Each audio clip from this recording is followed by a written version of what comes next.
Hello, my name is Lisa Beckwith. I'm a senior advisor at Value Capture.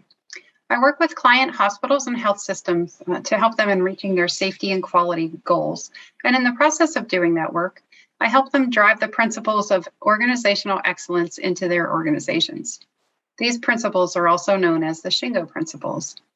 As part of the Value Capture series on the Shingo Principles, I'm going to focus today on two really important principles that I feel go hand in hand. They are respect every individual and focus on process. Let's first think about the power of principles. They're universal. They exist in all industries, including healthcare. There are foundational truths that underlie the principles that actually help us to predict consequences.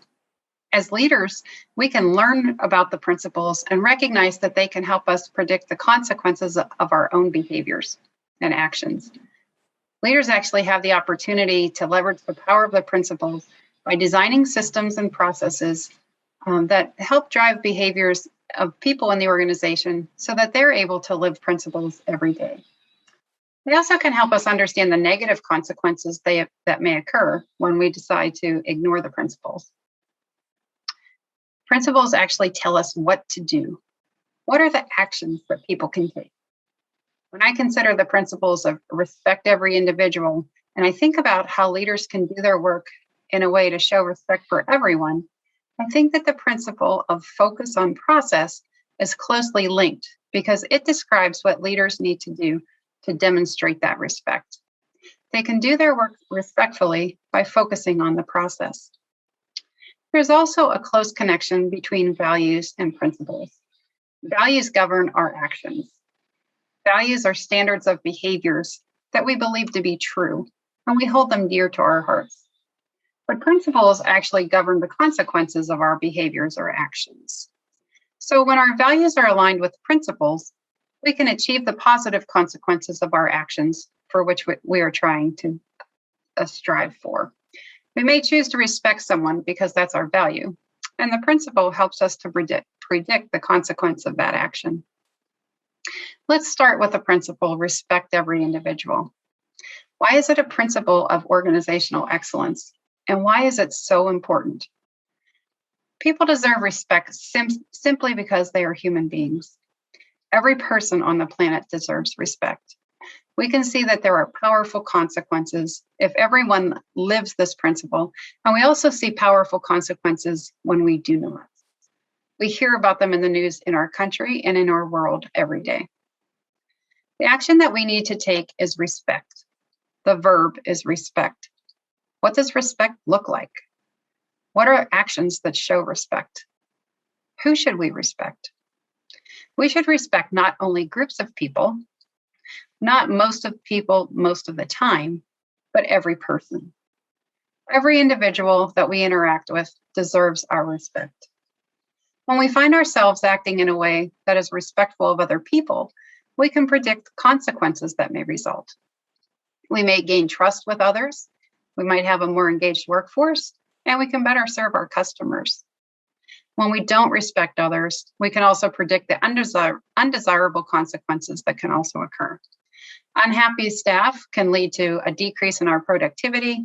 There may be staff turnover and staffing shortages. Unhappy customers that receive their goods and services from us can go somewhere else. When we think about how we show respect, we think about what our actions imply.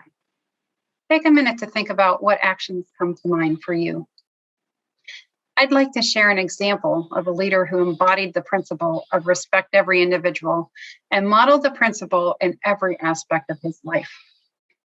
Value Capture's founder, Paul O'Neill, aspired to enable a culture in which respect for every individual was alive and well every day at Value Capture, and also earlier in his career when he was the CEO of Alcoa. He firmly believed that in organizations that are truly excellent, leaders create the conditions by which employees can answer yes to three really important questions. The first question is, am I treated with respect by everyone I encounter without regard to race, gender, educational attainment, rank, or any other distinguishing feature? That may be really hard for people in general to say yes to, but he truly believed that in great organizations, people are able to say yes. The second question has to do with how people are set up to succeed in their work. The question is, am I given the tools, the training, the resources, the encouragement to make a contribution to the organization that adds meaning to my life? He believed that people should do work that not only creates value for their customers and for their organization, but is also fulfilling for the worker. The third question is, am I recognized for that contribution by someone whose opinion matters to me? These questions and aspiring to create the conditions for the people to be able to answer yes to the questions are ways to show respect for people. People come to work every day to do a great job. They want to meet their customer needs. In healthcare, they really want to care for their patients. They need to be able to do their work in a culture that is open and accepting of them, and one that fosters them using their expertise in doing their work, as well as learning, improving, and sharing with others. The role of leaders is to create the conditions and support the workers to be successful in this work. Paul O'Neill led Alcoa using these principles and actions that bring them to life to help Alcoans to work in the safest organization in the world. When he was at the helm of Alcoa, it was 27 times safer to work in Alcoa, in an Alcoa plant, than it was to work in an American hospital. Alcoa has been able to maintain a great safety record over the years since he left as their CEO. In contrast, we can think about consequences derived from an example of ignoring the principle of respect every individual. In many organizations, especially in healthcare, reporting of incidents of harm to workers and also patients is a requirement. This is a good thing because once we understand that the harm events or risks of harm that exist, we can begin to surface the problems, understand them, and solve them to roots to eliminate them from happening again. People deserve this. They deserve the opportunity to be able to identify the problems that occur in the course of their own work so that they can get help in solving them and make them go away. People have really important work to do and should not be burdened with system problems all the time. In a culture of disrespect, however, there are often punitive actions that occur as a result of reporting these incidents. People say they make a mistake, they may get reprimanded. They may have a corrective action plan, or they might even get a few warnings before they get fired. These types of responses to people identifying and reporting problems in their work is a demonstration of terrible disrespect for workers. It is disrespectful not only for the people, but also for the organization. One could predict that the consequences of these behaviors would be to drive the underreporting of incidents. The underreporting deprives the organization of opportunities of learning from things gone wrong and the ability to improve the work. This allows the harm to occur to other people over and over again. I'll share a tangible example of this. When I was working with an organization, I learned about a situation that occurred when a nurse was administering a liquid medication to a patient. She had to measure the liquid in an oral syringe from a bulk bottle. This happened to be a controlled substance, and at the conclusion of the activity, there was a discrepancy in the count of the liquid in the automated medication station. Okay, so in my mind, I was thinking that the nurse manager would work with the nurse to understand what happened and try to solve it to its root cause. That's not what happened. The first thing that happened was that the nurse was subjected to a drug test to see if she actually had consumed the medication that was missing. I don't know if it was a policy or not, but it just seemed to me to be so disrespectful of that person. Here we are, an organization that puts our patients' lives in the hands of our nurses to care for them every day. But we don't trust the nurses enough to engage in a conversation about what happened. Of course, when the drug test came back negative, they dug into how the process broke down, and they were able to understand what caused the problem to allow for an inaccurate count and found the actual cause of the discrepancy. Unbelievable. Another example from a different organization occurred when a medication that was repackaged from a bulk container into a unit of use package, so it may be dispensed individually, was mislabeled. Hydralazine, which is a blood pressure medication, was labeled as hydroxyzine, which is an antihistamine. One would think, wow, those are really similar names. This technician is not the only person who's confused the names. In fact, they are referred to in the industry as look-alike, sound-alike medications. It's not hard to understand how one could be mistaken for the other. What could we do to prevent this from happening again? Well, what actually happened was the technician who made the error was sent for an eye exam. As you might imagine, his glasses were the right prescription for him. He was taken out of the role of the pharmacy compounder. The role was not only responsible for repackaging medication, but also for compounding creams and liquids and capsules, whatever the pharmacy needed. It's not the type of role for everyone, but he loved that job. He was a very creative person. He did it for 11 years, and he loved his work. It was an art, and he did it very well. But one mistake, and he was taken out. He was assigned to be a delivery technician, which he really did not like to do. So here we are. We're not focusing on the process. We're not trying to solve the problem. Hydralazine and hydroxyzine still look alike, and they still sound alike. They're so close to each other on the shelf. We never really address the root cause. We just blame the person, embarrass the person. Of course, he can read. There's complete disrespect for this person. Will this problem recur? You can bet on it.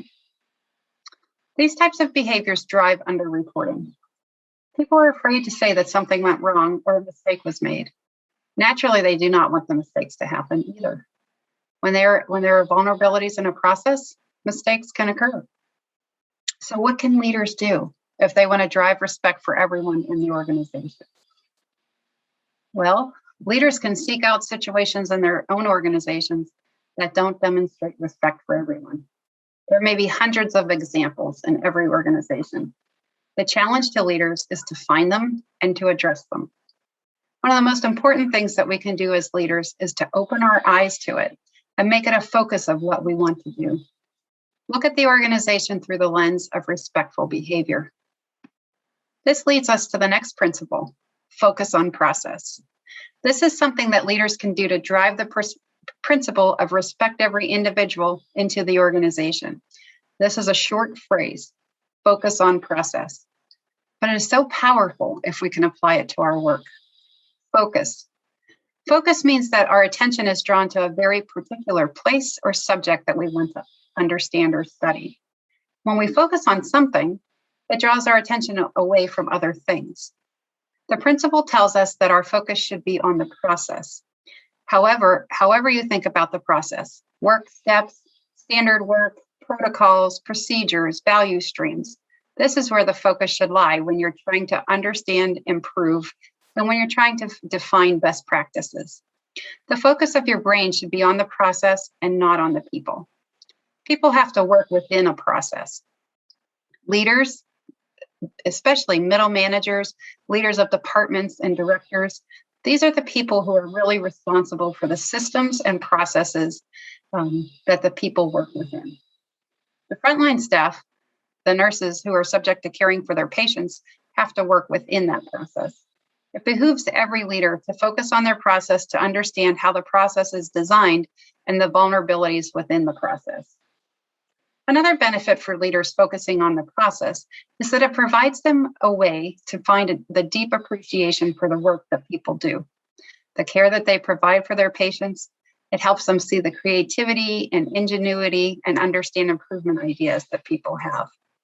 I'll share some examples of this appreciation. At Value Capture, one of our favorite exercises that we do with leaders is to help the leaders to see. We help them to see process. We take them out to the front line.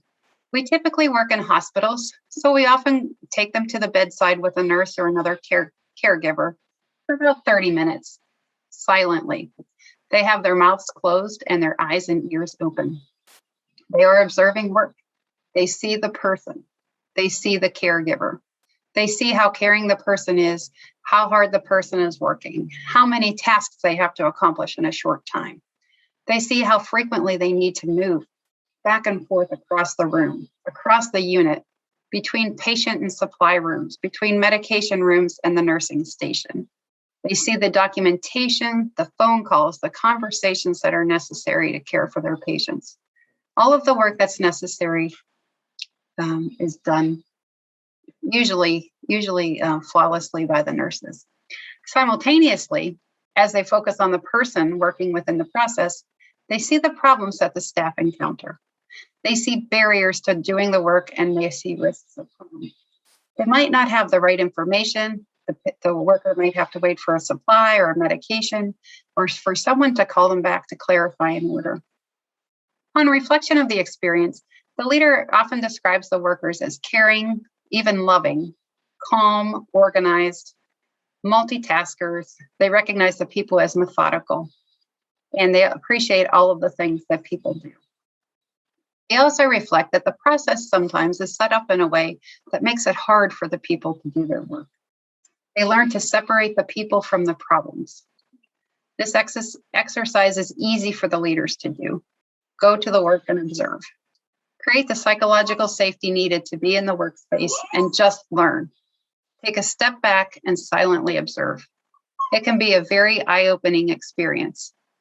I worked with a CEO once who said that when he needs a shot in the arm, he goes to a nursing unit to observe a nurse for a bit. There are a few articles that were written by Steve Spear that can be great resources in helping us to better understand the design of processes. The articles are Decoding the DNA of the Toyota Production System and Grasping the Current Condition, Pathways and Connections. Once you've learned to understand process and how work is designed for an individual trying to meet a need, you may ask a few questions to help you better understand the remainder of the process. How do the individuals connect with each other? What does that look like? How are they able to get the information they need to do their work? Who are all of the people and roles necessary to deliver a medication or a lunch tray to a patient? What are the human resources and the material resources necessary to be able to do that work? Leaders can really see what it takes to focus on process. When you hear about problems in the process, you can engage the very same people to solve the problems, asking why the problems exist and what can we do to eliminate those barriers. Engagement in management system and improvement activities is another way that leaders can focus on process. In a client hospital, every morning at 7:00 a.m., you find the emergency department nurse manager and assistant nurse manager at the team's daily huddle. They are present, they are engaging, and they are listening to their team. These daily huddles provide an opportunity for them to plan for the day, engage their people in the department, and share learning from problem solving and improvements made. They have built this into their daily leader standard work, as well as being responsive to the team when problems occur in the course of work. Like leaders in many organizations, they are the glue that holds it all together. Without their dedication and efforts and focus on their process, there would not be a management system. Leaders design management systems to foster those behaviors and actions that leaders need to do to be able to support their teams in meeting their customer needs. When should a leader focus on process? The correct answer would be all of the time, but here are a few examples. First, every process is perfectly designed to get the outcomes that it gets. What can you learn about your outcomes? What are your KPIs or your key performance indicators telling you about your process? Why have you selected the KBIs or key behavioral indicators that you have? How are the behaviors helping you to achieve the results that you want to achieve? If you're not happy with the outcomes or the results, then it is really important to focus on the process to understand why it's producing these results. Leaders can be proactive and design their own leader standard work to stay on top of the processes. What do I have to do to plan and prepare for my day? Are we appropriately staffed? Do we have the supplies that we need? Do people have the skill set necessary to care for the patients today? How will I support my team? How can I use direct observation of work to help me better understand the current condition of our processes? How will I develop people today? Leaders can also respond reactively when a problem occurs. Be there. Be there with the team, helping them to focus on how we can solve the problem and get our process working again. And then how can we prevent this problem from happening again? Leaders can focus on the process when they are leading, teaching, and coaching others. Engaging in humble inquiry to develop another person's thinking and listening to people are strengths of great leaders. It is really important for leaders to focus on the process when they are trying to evaluate customer need. How are we doing delivering that need to our customers? Are we providing the right things to them? Or are we producing something that they really aren't asking for? In healthcare, we could think about, what would the patient be willing to pay for? Talking to customers helps us to understand what they need. Leaders focus on process when designing systems that help people to be successful in their work. Managers and leaders are ultimately responsible for the systems and processes that people use every day to meet their customer needs. As human beings, we all have the right and the desire to feel respect from everyone we encounter, and we strive to live the principle, respect every individual. As leaders of people in every industry and walk of life, we have the unique opportunity to focus on process, to improve and design systems that drive the behaviors that help people to create value for other people in a culture that demonstrates respect for every individual. Thank you for your time today.